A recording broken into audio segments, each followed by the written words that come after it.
Hello, Mini Cooper fans. We have the BMW Mini Coupe JCW edition from Kyosho. I got this loose, no box or anything like that. And it looks like it's one of those model kits, but it looks like it's not going to be really difficult to put together. So I'm not too concerned. It's been a long time since I've put one of these together, so I think I'll do it here. So it's like a friction fit here for the base. Then it comes with a screwdriver. Let's see if it's any good. I think it's too small. It feels like too small to me, so let's toss that thing out. This one's too big.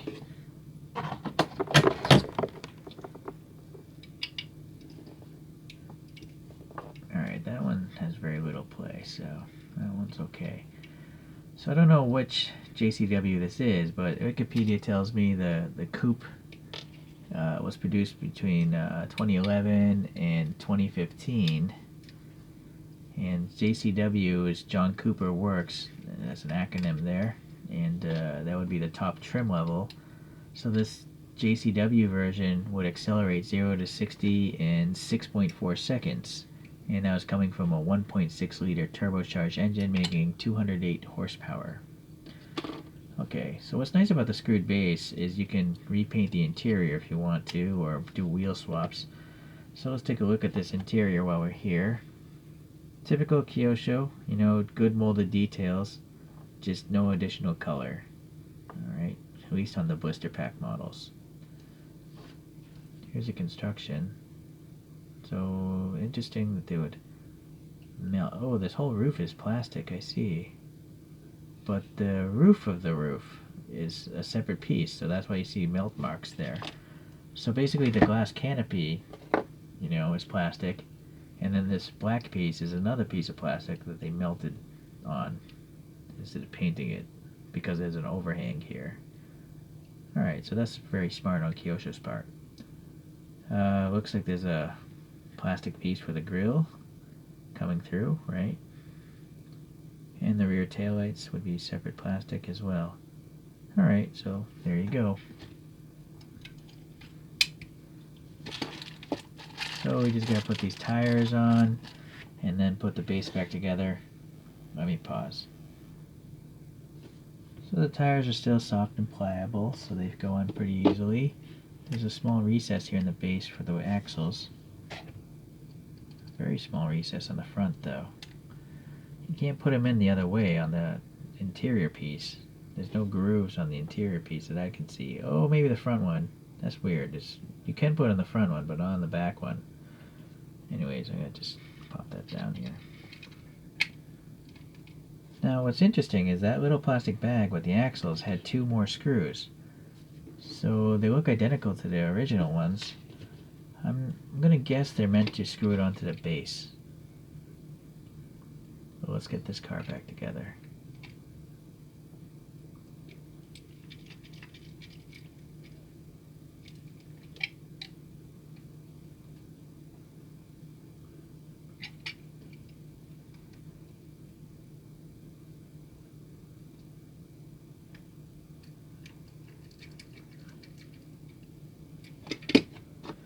So the base, I guess this piece of plastic must come out, and then you could use the additional screws to screw that into that hole right there. I guess it's just an extra screw, because you only need 1 screw for that, I think. Or, I don't know, it's weird, but I'll keep those screws in case I lose somewhere else. You know what? I don't even think this is a Kyosho. This might be a Pao Feng. Yeah, this is actually a Pao Feng, because the Kyosho base has sharp corners. Pao Fengs have rounded corners.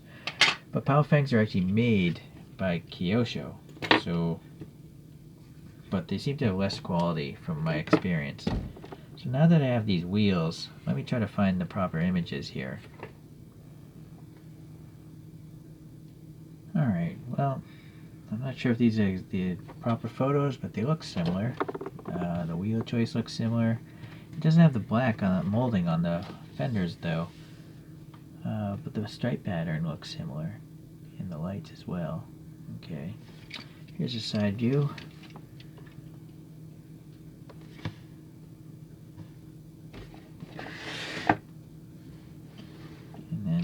few.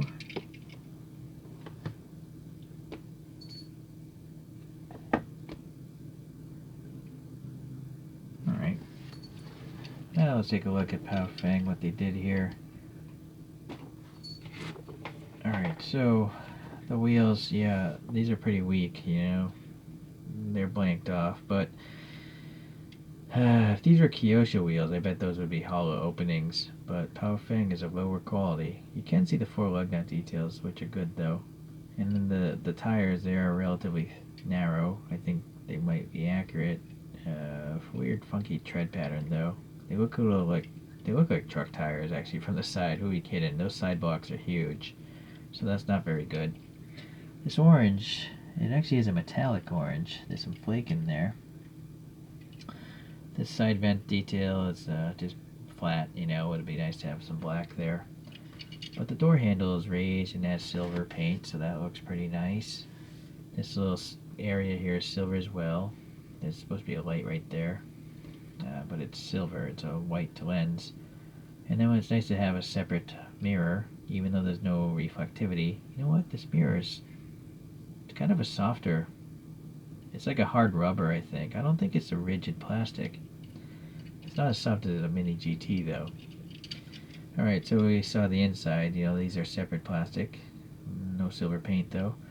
And then the headlights look good. You know, thick clear lenses and then silver paint going around them, so that's good. Silver paint around the grille here. The Mini badge looks good. It's not oversized like some of the Pao Feng Porsches. It's almost legible as well. This vent has no black carrying across the whole way. You know what? The real one I don't think does either. So, although there would be a recess there with black. So, all right. So the wiper blades are painted black. They're raised. Seems okay. The stripes invert here on the roof, and the stripes carry across okay. Well, you know what? Let me take that back. The gap here in the orange looks wider than the black. But that might be an optical illusion. I don't know. No, it does look like this is thinner than that. Oh well. Alright, so as we saw, this is a separate piece. And then we already saw the interior. Decent enough detail there. This side has the fuel filler and a little tab to put your finger in there. The taillights are nice, thick red lenses and silver paint around them. The Mini badge there is legible, so that's good. And what's this here on the right? Works. Yeah, for JCW. Alright, so then there's some black paint and a little bit of a texture, because there's supposed to be some ribs in here. It's covered up by the paint though a lot. Blanked off exhaust tips there, part of the base. No window trim down here. Alright. Alright, well, I guess it's okay. I mean, it doesn't seem too bad of a model. Only the wheels are really, you know, kind of a letdown, but I don't think these Pao Fengs cost a lot when they were new. I think they're sold at like 7-Elevens. So here, oh, you know what? This isn't even 164 though. That's a big letdown. This is 160. I just assumed because it's a modern Mini, it was big. You know, modern Minis are actually pretty big vehicles, so. Alright, licensed by BMW Pao Feng. And there's nothing saying Kyosho down here, but I've had the Pao Feng Porsches say Kyosho on them. I wonder if they switched factories, or they just took the thing off. Oh boy, so 160. That's too bad. Alright. Let's see here. I do have what I hope is a 164 scale Mini of the classic origin, 1967. It is by Greenlight. And then I have a Kyosho Audi A3 Sportback, because I kind of feel like that's a similar sized European car, but it's not actually, because this is a different scale. You know, that's why it's so much wider than that A3. So really I need to pull out some Hot Wheels or something like that. But I don't really have anything like this from Hot Wheels, so, or I don't even know what scale they are, because Hot Wheels doesn't put scale on the bottom of their models.